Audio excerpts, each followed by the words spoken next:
Hi everyone, my name is Amanda Rose and I am the Hippie Homesteader. I just want to do a brief introduction to this channel. Right now, if you're watching this in the future, we are going through the coronavirus pandemic. We were just announced here in Wisconsin last night that we are to not have any gatherings more than 10 people. Our restaurants are closed down. I'm not sure what stores are open in cities. I was just there 2 days ago to buy horse feed, and hopefully they'll be open again. So when we need more next week. But everything is up in the air right now. It's a troubling time for a lot of people. People are scared. People like me, I don't have much of a change in my daily life because I work from home right here in this office. This is where I make all of my products that I sell for my aromatherapy and skincare. We do gardening and have most of our animals here, so we're somewhat self-sufficient, but a lot of our neighbors are not. There's a lot of small businesses in this town that are not going to do well with having to be closed down for a month or better. So it's a troubling time, and probably not the best time to start something new like a YouTube channel, but it is a time where people are thinking about how they can be more self-sufficient, what they can do to grow their own food as opposed to relying on the grocery store, seeing how quickly the grocery stores have become out of stock of so many different things. And it's a time of isolation. We are not allowed to go out and interact with people. So while we're at home, while we're here kind of on lockdown, we need to make the most use of our time, and what better way than to learn some new skills. So that is where we're at right in this moment. Hopefully people will be watching this in the future and looking back at this time and saying, you know, we made it through and we're better for XYZ. So get a lot of questions usually why I call myself the Hippie Homesteader. My homesteading journey started a long time ago, and actually it started with a bar of soap. I have a lot of skin allergies, and I really struggled finding any cosmetics or soaps that didn't irritate my skin. So I happened to pick up a magazine called Mary Jane's Farm. If you've ever read it, it's a fabulous magazine, lots of good information. And there was an article about making soap, something that hadn't really crossed my mind before. I was a normal, you know, go to the grocery store, buy your packaged food, your packaged cosmetics, go to work, 9 to 5, that sort of thing. So I found the recipe. Sounded simple enough, even though a little bit intimidating, working with lye, which, you know, says can cause chemical burns and all that good stuff. But I took the proper precautions and I made my first batch of soap. Wasn't a raving success, but did the job. So from there, I'm like, well, if I can make soap, what else can I make? And just kind of snowballed into making cosmetics, working with the essential oils. Also started a small garden. I grew up gardening with my mom, and it was something I always enjoyed.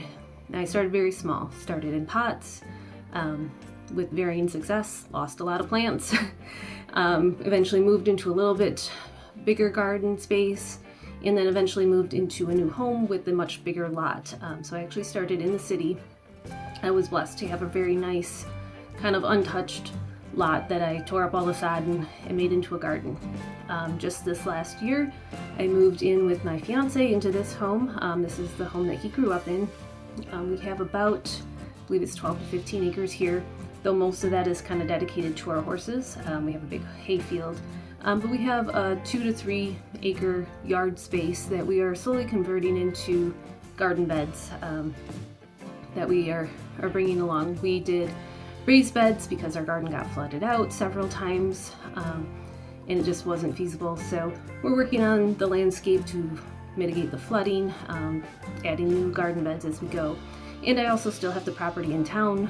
The renters there have expressed interest in gardening as well, so that's exciting to me that I can kind of pass on that wisdom. Along with the horses, we also have a few head of cattle. They live at my mom's place. We actually started with Aberdeen or low-line cattle, which are just a bred down version of Black Angus. So they're They look just like your normal Black Angus cow, but when you go to walk up to them, they're only about 42 inches tall. So it's a really nice, easy animal for us to work with who are very inexperienced with cattle, and we really enjoyed them. The meat is amazing. We do them all grass-fed. We also have chickens. Chickens have not made the move yet to this new location, but they will soon, and hopefully we'll be adding to our flock. And then along with that, with the growing and raising of livestock, I love to cook, and it's a skill that I feel like is getting lost, especially with those who don't grow their own food. It's just so much easier to pick up something pre-made at the grocery store than to buy a vegetable that maybe you've never tried before and don't know how to cook. So there's really getting to be a disconnect with the food, and I would love to kind of help people bring that back to the home cooking.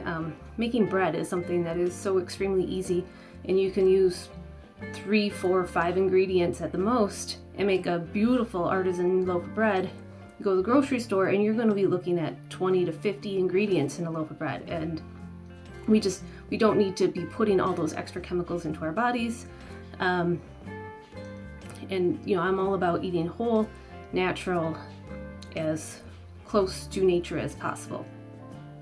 Lastly, I am part of the hippie part of me is working with herbal medicine and herbal remedies. Part of the garden is dedicated always to growing different herbs, just something simple like mint or chamomile or dill. They all have medicinal properties besides the fact that they help season our food.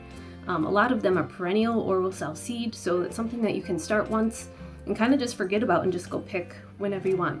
As you can see, I have basil drying on my door. I also have jars of different herbs soaking in oil that go into my balms. So that is kind of me in a nutshell, what I've dedicated the last 12 years of my life to, being self-sufficient, learning how to do as much as possible for myself.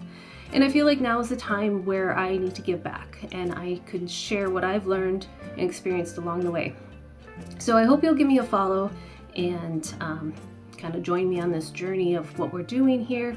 And if there's something that you want to know how to do, or are curious about kind of the homesteading life, or an aromatherapy, or an herbal medicine, just send me a comment. I would love to read through them and get back to you with make a video on what I know on the subject, or if I don't know something on the subject, we'll learn it together. And just want to give people the resources that they need in kind of these changing times of how we're going through a transition, and maybe it's time to kind of get back to the old ways and be more self-reliant and more interconnected with each other, like with your neighbor. If your neighbor has chickens and has eggs, maybe you can trade eggs for tomatoes because you're good at growing tomatoes, or vice versa. Whatever we're good at, we can trade that with our neighbors for what they're good at, and kind of bring back that community spirit. So again, my name is Amanda Rose, and I thank you for watching, and I hope to see you in the next video. Bye-bye.